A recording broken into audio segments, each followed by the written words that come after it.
आज हम characteristic properties of ionic solids study करेंगे।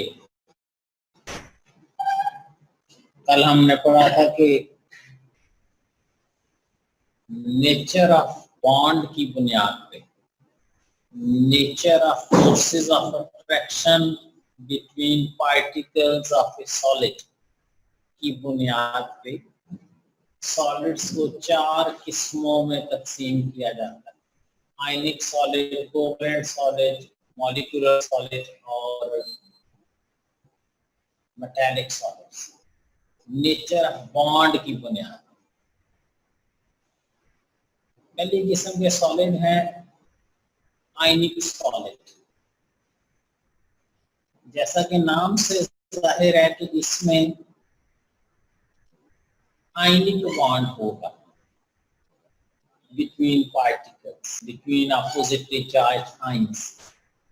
यानी दो इनकी बुनियादी खूबियां हैं। एक, ये जो लेटस पॉइंट है, जो क्रिस्टल लेटस आप बनाएंगे, जो हमने पढ़ा था कि हर पार्टिकल को एक पॉइंट से शो करते हैं, तो इसमें हर पॉइंट पे कोई पॉजिटिव या नेगेटिव आयन मौजूद होगा। पहली खूबी इसकी है कि positive and negative ions are present at lattice points. दूसरे लफ्जों में यूं कहें कि ये सॉलिड जो होंगे, इसमें सारे पार्टिकल्स पॉजिटिव या नेगेटिव आयंस पर मुश्तमिल होंगे। और दूसरी खास बात यह कि इन अपोजिटली चार्ज्ड आयंस के दरमियान इलेक्ट्रोस्टैटिक फोर्सेस ऑफ अट्रैक्शन होंगी। अपोजिटली चार्ज्ड आयंस में जो फोर्सेस ऑफ अट्रैक्शन होती हैं, उन्हें आयनिक बॉन्ड भी कहते हैं, इलेक्ट्रोस्टैटिक फोर्सेस ऑफ अट्रैक्शन भी कहते हैं।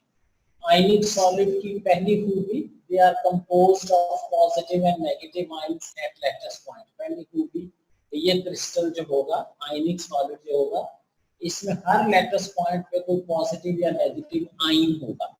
कभी कोई न्यूट्रल पार्टिकल या एटम नहीं होगा। नंबर 2, इलेक्ट्रोस्टैटिक फोर्सेस, जिसे हम आयनिक बॉन्ड भी कहते हैं, are present between these ions. इन आयंस के दरमियान स्ट्रॉन्ग फोर्सेस ऑफ अट्रैक्शन होगी, जिन्हें इलेक्ट्रोस्टैटिक फोर्सेस कहते हैं। और इन्हीं इलेक्ट्रोस्टैटिक फोर्सेस का दूसरा नाम आयनिक बॉन्ड है। तो दो बातें हो गई। एक, आयनिक सॉलिड में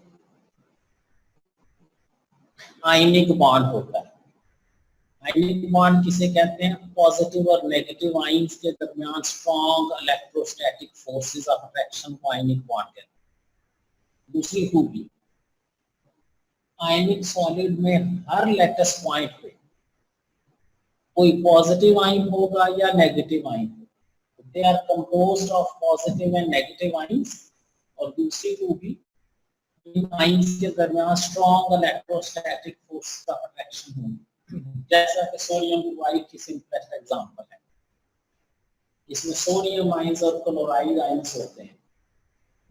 हर सोडियम आयन के गिर्द 6 क्लोराइड आयन होते हैं और हर क्लोराइड आयन के गिर्द 6 सोडियम आयंस होते हैं। और इस तरह एक नेटवर्क बना होता है, जिसे आप क्रिस्टल लैटिस कहते हैं। ये मैंने उस नेटवर्क का यूनिट सेल शो किया। इस तरह के बेशुमार यूनिट सेल्स मिलके क्रिस्टल बनाए। आयनिक सॉलिड्स की खसूसियात क्या होती हैं? पहली खूबी, आयनिक सॉलिड्स रूम टेम्परेचर पे सॉलिड स्टेट में पाए जाते हैं। कोई आयनिक कंपाउंड रूम टेम्परेचर पे गैस या लिक्विड नहीं होता। They exist in solid state at room temperature. आगे चल के आप पढ़ेंगे कि मॉलिक्यूलर सॉलिड्स, मसलन आइस है, मॉलिक्यूलर सॉलिड है, लेकिन रूम टेम्परेचर पे वो लिक्विड स्टेट में पाई जाती है, पानी की तरह। ठंडा करें तो आइस बनती है। ड्राई आइस है, कार्बन डाइऑक्साइड, रूम टेम्परेचर पे गैस है, ठंडा करेंगे तो सॉलिड बने। तो मॉलिक्यूलर सॉलिड्स रूम टेम्परेचर पे लिक्विड स्टेट में होते हैं, ठंडा करके सॉलिड बनाए जाते हैं। लेकिन ये जो है आयनिक कंपाउंड्स, ये रूम टेम्परेचर में सॉलिड स्टेट में होंगे, कभी गैस या लिक्विड नहीं होंगे। नंबर 2, इनके very high melting point, boiling point होंगे। कभी कोई पूछे जी क्यों इनके melting point, boiling point high होते हैं, तो इससे साबित होता है कि इनके दरमियान जो फोर्सेस ऑफ अट्रैक्शन है ये बहुत स्ट्रॉन्ग है।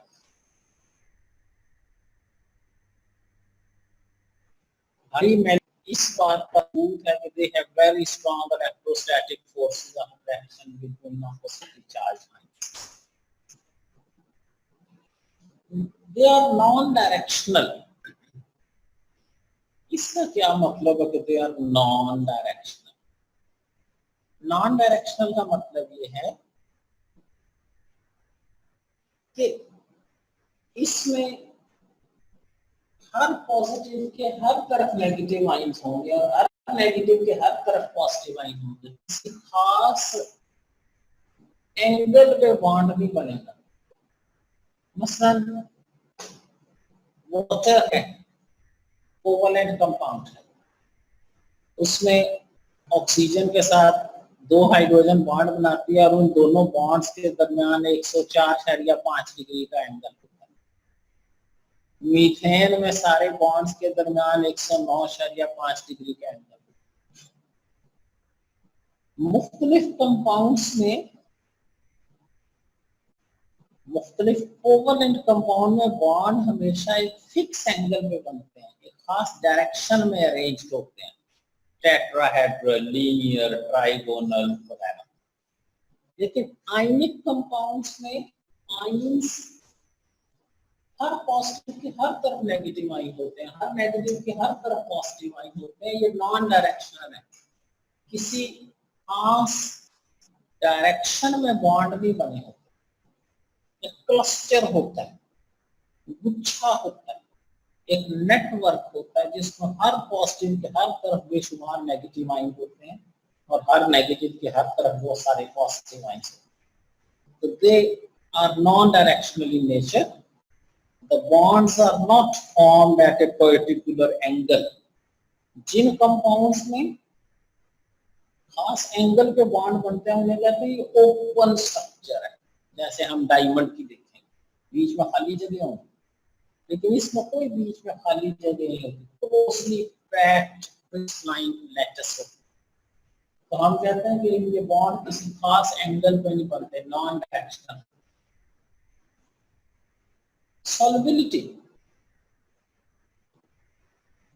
आयनिक सॉलिड्स जो हैं ये मोस्टली पोलर सॉल्वेंट्स में डिसॉल्व होंगे, जैसा कि पानी में या मुख्तलिफ किस्म के polar solvents, mostly water solvent. Non polar solvents में ये हल नहीं होती। ईथर में, कार्बन टेट्राक्लोराइड में, पेट्रोल में ये हल नहीं होती। They are mostly soluble in non polar solvent. ये जो पांचवा पॉइंट है, इस पे नोट भी आ सकता है, रीजनिंग क्वेश्चन भी आ सकता है। आयनिक सॉलिड, आपके ख्याल में आयनिक सॉलिड कंडक्टर होते हैं या non conductor? Sodium chloride conductor है या नॉन कंडक्टर? तवज्जो से सुनना। करंट को कंडक्ट करने के लिए दो में से कोई एक चीज होना जरूरी है। या फ्री इलेक्ट्रॉन्स हो तो बिजली गुजरती है जैसे मेटल्स में, या फ्री आयंस हो तो करंट गुजरती है। Conductivity is due to flow of electrons और फ्लो ऑफ आयंस। या फ्री इलेक्ट्रॉन चाहिए या फ्री आयंस। सॉलिड स्टेट में, आयनिक सॉलिड्स में, सॉलिड स्टेट में कोई फ्री आयंस नहीं होते। सारे आइंस अपनी जगह पे फिक्स होते हैं और कोई फ्री इलेक्ट्रॉन भी नहीं होते, इसलिए सॉलिड स्टेट में ये नॉन कंडक्टर। सॉलिड स्टेट में आयनिक सॉलिड्स में से करंट नहीं गुजरता। हाल बत्ता इन्हें पिघला लिया जाए या पानी में डाल के हिला लिया जाए, गोया के सोल्यूशन बना लिया जाए, तो जब सोल्यूशन बना लेते हैं या पिघला लेते हैं तो आइंस फ्री हो जाते हैं। क्रिस्टल से उतर के आइंस सोल्यूशन में या मोल्टन स्टेट में फ्रीली मूव करने लगते, फिर आप उनमें से करंट गुजारें तो वो आइंस अपोजिट इलेक्ट्रोड की तरफ हरकत करते हैं और ये कंडक्टर बन जाते हैं। आज की तारीख की एक बड़ी अहम बात कि आयनिक कंपाउंड्स या आयनिक सॉलिड अपनी सॉलिड स्टेट में कंडक्टर नहीं होते। कोई पूछे क्यों? वो जी ना तो उनमें फ्री इलेक्ट्रॉन है और ना उनमें फ्री आइंस, इसलिए ये कंडक्टर नहीं है। लेकिन मेल्ट कर लें या सोल्यूशन बना ले तो आइंस फ्री हो जाते हैं। अब जब आइंस फ्री हो जाएंगे, जब करंट गुजारेंगे तो वो आइंस अपोजिट इलेक्ट्रोड्स की तरफ मूव करेंगे और movement of ions to opposite electrodes is responsible for conductivity. फिर करंट गुजरना शुरू। तो ये बड़ा अच्छा क्वेश्चन है कि आयनिक कंडक्टर, आयनिक सॉलिड्स की कंडक्टिविटी कैसी होती है। तो आप कहें ये सॉलिड स्टेट में ये कंडक्टर नहीं होगा, लेकिन मोल्टन स्टेट या सॉल्यूशन फॉर्म में कंडक्टर होगा। कोई कहे जी क्यों?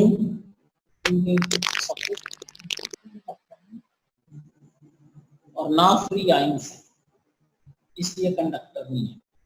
लेकिन एक्वस सॉल्यूशन या मोल्टन स्टेट में इलेक्ट्रॉन्स फ्री हो जाते हैं, सॉरी आइंस फ्री हो जाते हैं, इसलिए वो कंडक्टर बन जाते हैं। अच्छा क्वेश्चन।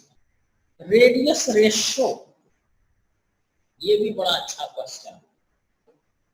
रेडियस रेशियो कहते हैं radius of positive divided by ज्ञान किया, radius of positive ion divided by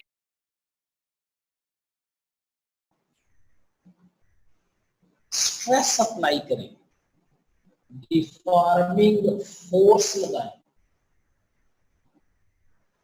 तो बजाय वो बेंड करने के टूट जाए, हम कहेंगे ये चीज ब्रिटल है। When stress is applied, they break into pieces. Sodium chloride लेके उस पे आप कुवत लगाएं, वो अपनी शेप बरकरार रखेगा, हम कहेंगे ये सोडियम क्लोराइड हार्ड है, जितना मर्जी दबा लें वो अपनी शेप बरकरार रखेगा। लेकिन अगर आप हथौड़ा लेके ऊपर दे मारे, ये नहीं कि हथौड़ा मारने से वो बेंड कर जाए, वो टुकड़े टुकड़े हो जाए।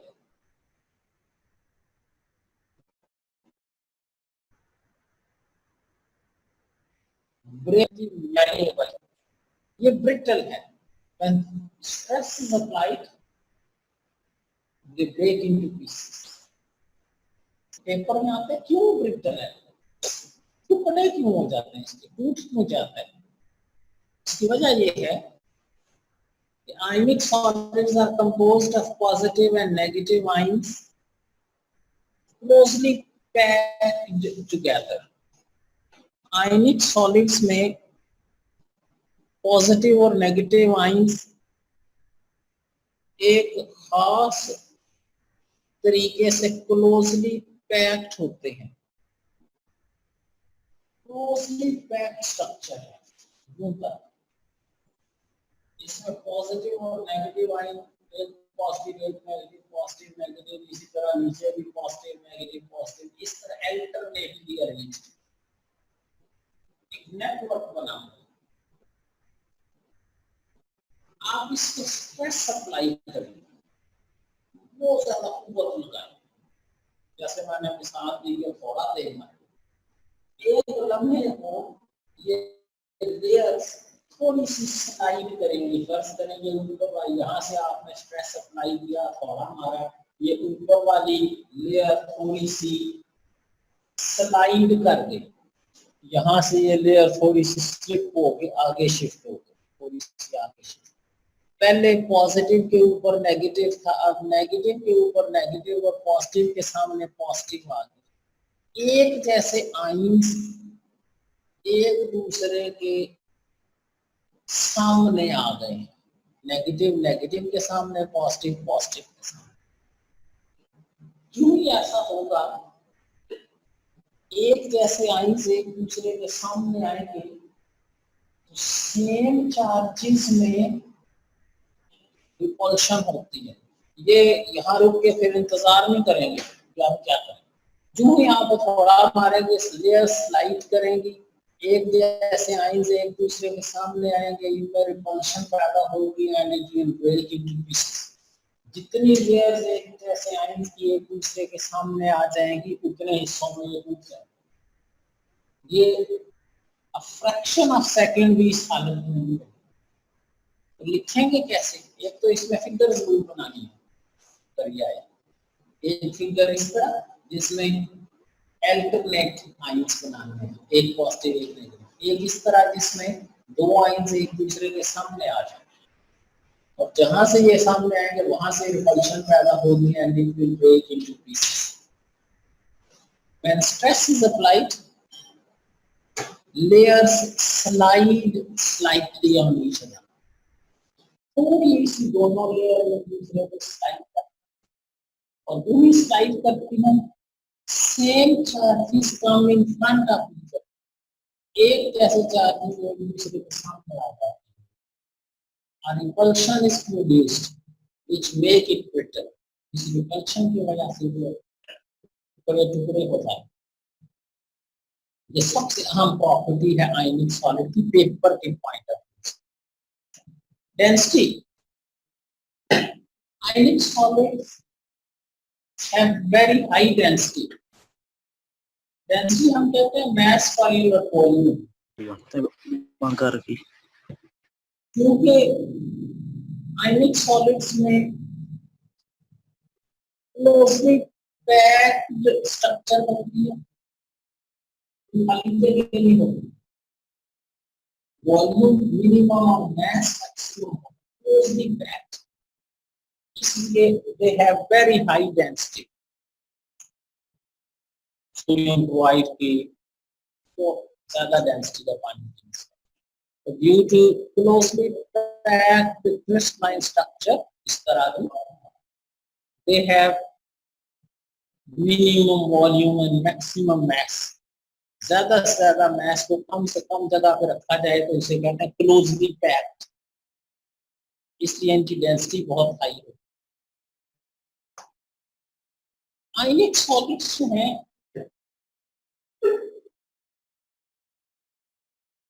उनका कभी मॉलिक्यूलर फार्मूला नहीं, पहले ये पता हो कि मॉलिक्यूल किसे कहते हैं। The smallest collection of atoms which can exist independently is called molecule। जैसे हम कहते हैं H2, वो हाइड्रोजन आटम मिलकर इंडिपेंडेंटली एग्जिस्ट करते हैं, H2O, तीन एटम्स मिलकर पानी के मॉलिक्यूल की शक्ल में इंडिपेंडेंटली होते हैं। ये जो है इनका कभी मॉलिक्यूल नहीं होता, कभी ये नहीं होता कि एक सोडियम हो और एक क्लोराइड हो और हाथ में डाले।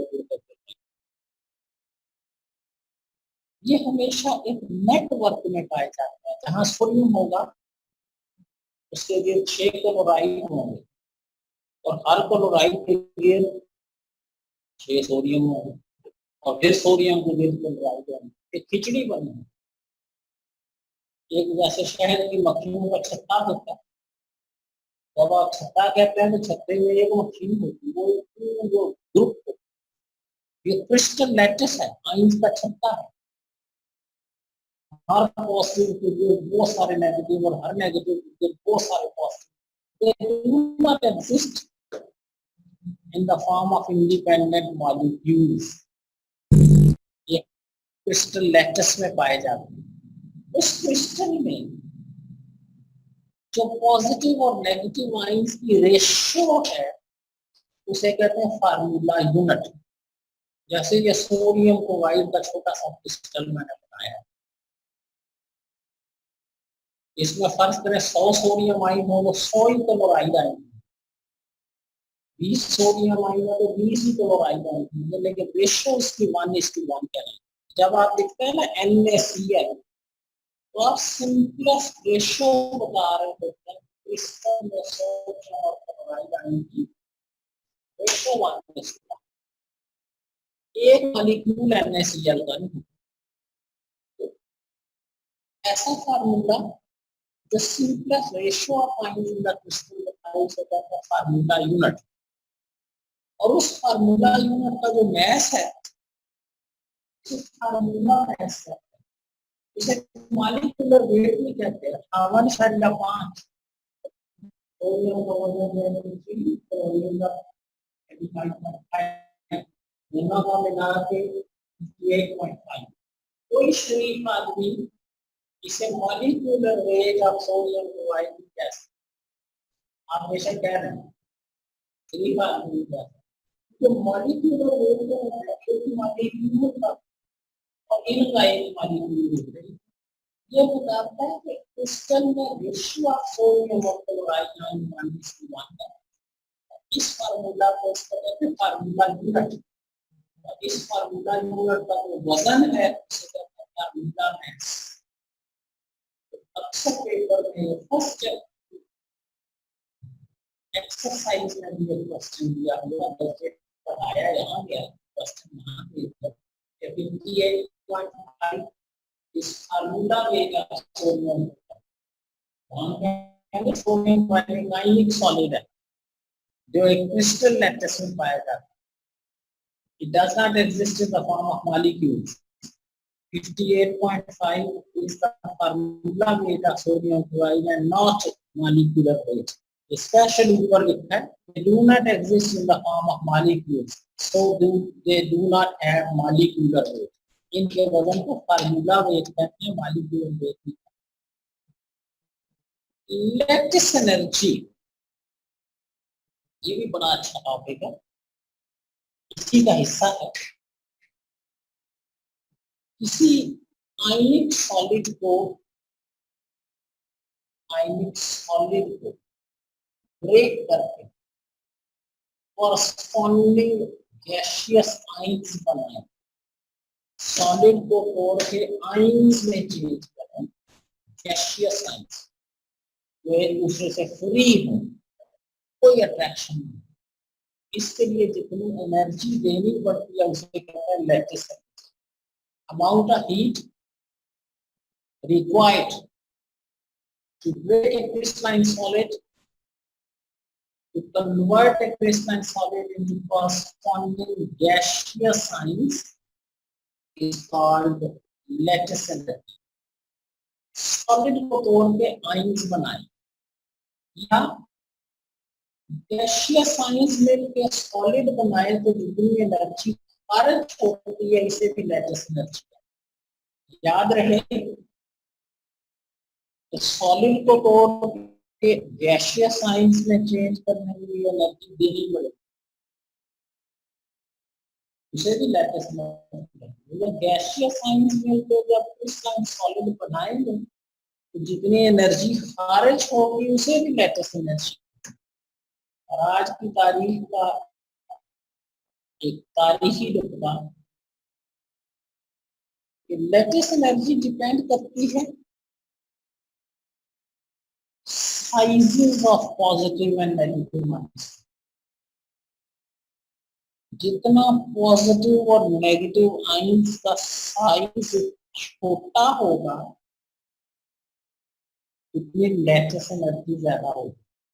With the increase in size of positive ion or increase in size of negative ion, positive ion का साइज बढ़े या नेगेटिव आयन का साइज बढ़े, लेटेस्ट एनर्जी कम हो जाती है. Latest energy is inversely proportional two sizes of ions.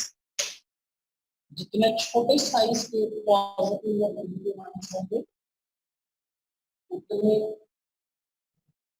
Closely packed होंगे. ऐसे सोचें, जितने छोटे पॉजिटिव या नेगेटिव आयंस होंगे उतने क्लोजली पैक्ड होंगे. इसको ऐसे ही सोचें जैसे एक बोरी में, एक थैले में, एक गट्टू में, जो मर्जी क्या है, एक बोरी में आप रेत भर दें.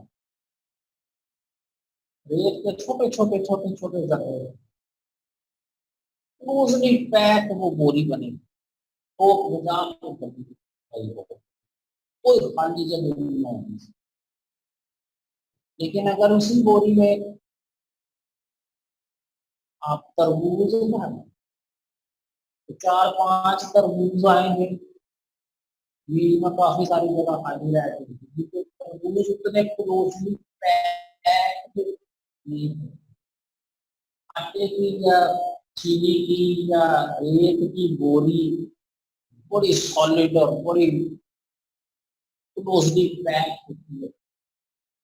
लेकिन अगर किसी बोरी में आप तरबूज डाल दें, 3-4 आएंगे और लुढ़कते फिरेंगे, उनको उतना क्लोजली पैक करना उसमें स्पेसेस रह जाएंगे जो मर्जी करना. इसी तरह आयनिक सॉल्यूट में जितने छोटे आयंस होते हैं उतने वो ज्यादा क्लोजली पैक किए जाते हैं. और जितने बड़े आयंस होंगे उनकी लूज पैकिंग, उसमें स्पेसेस आएंगे, इसलिए उनकी लेटेस्ट एनर्जी निस्बतन कम होगी. Latest energy of a crystalline solid is inversely proportional to sizes of ions. बड़े साइज के आयंस होंगे तो लेटेस्ट एनर्जी कम होगी. जितने छोटे आयंस होंगे लेटेस्ट एनर्जी ज्यादा होगी. ये हम